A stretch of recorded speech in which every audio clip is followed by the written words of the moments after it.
Бұның алдында шығарған қазақтар құлатқан империялар деген видео сіздерге қатты ұнағанын байқадым, сондықтан бүгін екінші бөлімінде шығардым. Егер сіздер біріншісін көрмеген болсаңыздар, видео соңында шығатын рекомендация арқылы көре аласыздар. Сондай-ақ мен ютубта шығара алмайтын видеоларды телеграм каналда шығаратын боламын. Телеграм каналдың сілтемесі видео астында.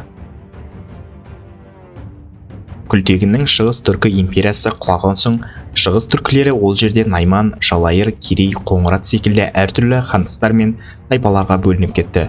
Ұзақ уақыт олардың бастары біріге алмады. Бұл уақытта солтүстік Қытайды манжурдың Цин әулеті басып алған болатын. Олар көшпенділердің қаншалықты қауіпті екенін білген соң, үнемі әр 3 жыл сайын шапқыншылықтар ұйымдастырып, жастарды қырып кететін және құлдыққа алатын. Жауап ретінде қазақ тайпаларды шапқыншылықтар ұйымдастырып басып кірсе де, ортақ әскер болмаған соң тек шекаралық аймақтардан араса алмайтын. Теміршін деген адам өте қу болды. Ол бастапқыда шүршіттермен одақтасып кейбір жауларын талқандады. Найман мен керейлердің араздығын пайдаланып, керейлердің күшімен айтарлықтай билікке ие болды. Күшейіп алған соң Найман мен керейлерді және басқа да қазақ тайпаларын бағындырып, өзін Шыңғыс хан деп жариялады. Ұзақ дайындалып, ақыры шүршіттердің билігіндегі Қытайды бағындыруды көздеп әскер жинақтады. Бұл кездегі қазақ тайпаларының халқы да Қытайды жеп көрді. Әр 3 жыл сайын жасалған шабуылдардан олардың көптеген туыстары қайтыс болып, олар кек алуды аңсаған болатын. Бастапқы кезде Цин империясы қазақтарды тиісті деңгейде бағаламады. Олар шекаралық аумаққа шапқыншылық жасап кетеді деп ойлап қалды, бірақ Шыңғыс хан әскері бет қаратпай үлкен қарқынмен бәрін жаншып бара жатқан соң, шүршіттер оларға қарсы қалың қол аттандырды. Қазақ тайпалары және оларға көмекке келгендермен Қытай арасындағы ең маңызды шешуші шайқастардың бірі Ихулин аймағында болды. Шыңғыс хан әскері 100 000 адам болатын, ал шүршіт қытайлар 300-400 000 адам болды. Сондай Қытайға қосымша 150 000 әскер жіберілген болатын. Түркілер тиімді аумақта қоныстана біліп 400 000 Қытай әскерін қырып салды. Көмекке келген 150 000 әскер қорқып қашып кетті. Келесі соғыста 90 000 түрк әскері 800 000 Қытай әскерімен кездесіп сұмдық соғыс болды. Қытайларды иттің етінен артық жеп көретін түркілер аямай барын салып соғысып, Қытайларды жеңіліске ұшыратты. Ауыр шығынға ұшырап, Қытайлар таудың басына шығып кетті. Олар да көп кешікпей қырылып қалды. Даостық діни қызметкер Шаңқай Сунның айтуы бойынша, өліп қалған адамдардың сүйегі шексіз болып көрінді дейді. Яғни, Қытайлардың көп қырылғаны сонша көкжиекке дейін мәйіттері созылып жатты. Дегенмен, Хорезммен және таңғұттармен болған соғыстардың нәтижесінде Шыңғыс хан Цинді толық жаулап үлгерместен қайтыс болды. Оның ісін үгедей жалғастырып, олар 1234 жылы Цин империясын құлатты. Шыңғыс хан шығыстағы қазақ тайпаларының күшін бір орталыққа жинаған соң, 1207 жылы Енисей қырғыздарына адам жіберіп бағынуды талап етті. Қырғыздар бағынатындығын мәлімдеді. Ұзақ уақыт салық төлеу қырғыздарды қажытып, олар 1218 жылы бас көтерді. Қырғыздарды басу үшін Шыңғыс хан Жошыға күшті әскер жіберіп аттандырды. Жошы бастаған қалың қол қырғыз еліне басып кіріп, көтерілісті қатыгез түрде басып тастағанмен қоймай, аяусыз тонап кетті. Қырғыздар қайтадан салық төлеп тұратын болды. Ауыр салықтар қырғыздарға үлкен апат пен кедейшілік алып келді. 1261 жылы қырғыздар тағы бас көтергенде, Мөңке хан 20 000 әскер жіберіп жаншып тастады.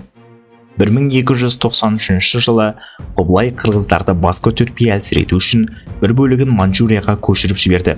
Соның нәтижесінде Енисейде қырғыздардың саны қатты азайып, Манчжурияға жер аударылғандары сол жақта шүршіттердің арасында сіңіп кетті. Бір сөзбен айтқанда, Шыңғыс империясының тұсында Енисей қырғыздары қатты қырылып жер бетінен жойылып кете жаздады.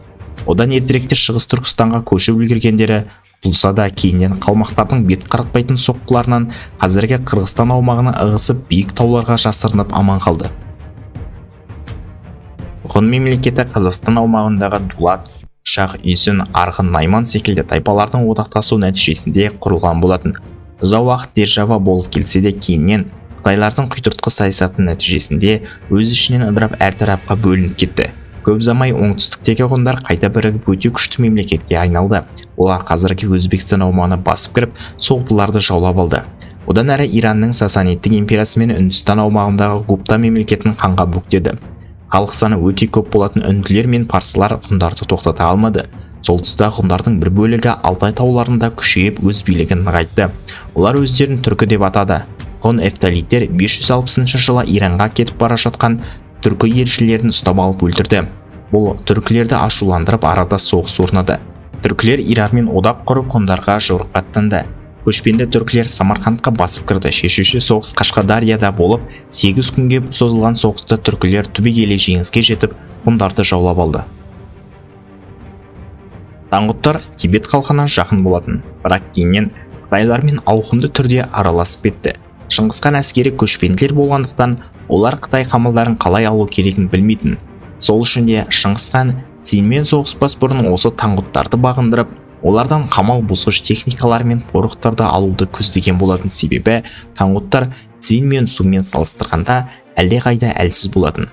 Бастапқыда Шыңғысхан әскері күйрете соққы беріп таңғұттарды бағындырды. Таңғұттар соғыс жағдайында әскер жіберуге келісті. Дегенмен кейіннен Шыңғысхан Хорезмге жорық жасарда таңғұт патшасы әскер жіберуден бас тартып, егер ханның соғыс жүргізуге шамасы келмесе, ол жоғарғы билікке таласуға құқығы жоқ деп көмектесуден бас тартты. Шыңғысхан әлек көрсетем деп кектеніп қалды. Хорезмді жаулап біткен соң 1225 жылы таңғұттарға 180 мың әскермен басып кірді. Көптеген қалаларды тегіс қиратып, адамдарын аямай өлтірді. 1227 жылы қазақ тайпалары таңғұттарды жаулауды аяқтап, олардың патшаларын өлтіріп қазынасын тонап кетті. Ал таңғұт мемлекеті жойылды. Шайбан хан Қазақстан аумағынан өзін қолдайтын қазақтармен бірге Мәуереннахрға басып кіріп, Әмір Темір мемлекетін құлатып, Бұхар хандығының негізін салған болатын. Шайбан хан да оның мұрагерлері де сәтсіз түрде қазақтарға қарсы жорық жасаумен болды.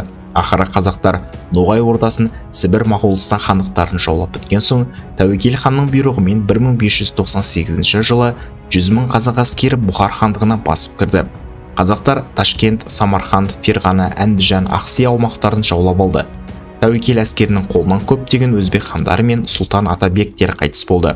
Бұхара қаласын қоршау сәтсіз аяқталып, ұзын сақал шайқасында Тәуекел хан ауыр жараланғандықтан қазақтар оны Ташкентке алып кетті. Дегенмен ауыр жарақаттардың нәтижесінде Тәуекел хан қайтыс болды. Соғыс нәтижесінде Бұхар хандығында шайбанидтер билігі құлап, орнына Астрахан түркілері Аштарханиттер таққа отырды. Босфор патшалығының халқы сақтар мен гректердің араласуынан құралған болатын. Олар қазіргі Қырымды басқарып, маңызды сауда жолында тұрды.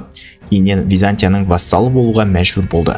Осы тұста қазақ тайпаларынан құралған түркі хандығы бастапқыда Иранмен одақтас болса да, кейіннен араздасып, Византия мен Иранға қарсы әскери одақ құрған болатын.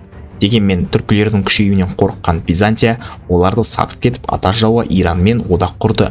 Бұл жағдайға ашуланған қазақ тайпалары Византияның сауда жолдарын қысып, тынысын тарылту үшін 576 жылы Босфор патшалығына басып кіріп, олардың мемлекетін жойып жіберді.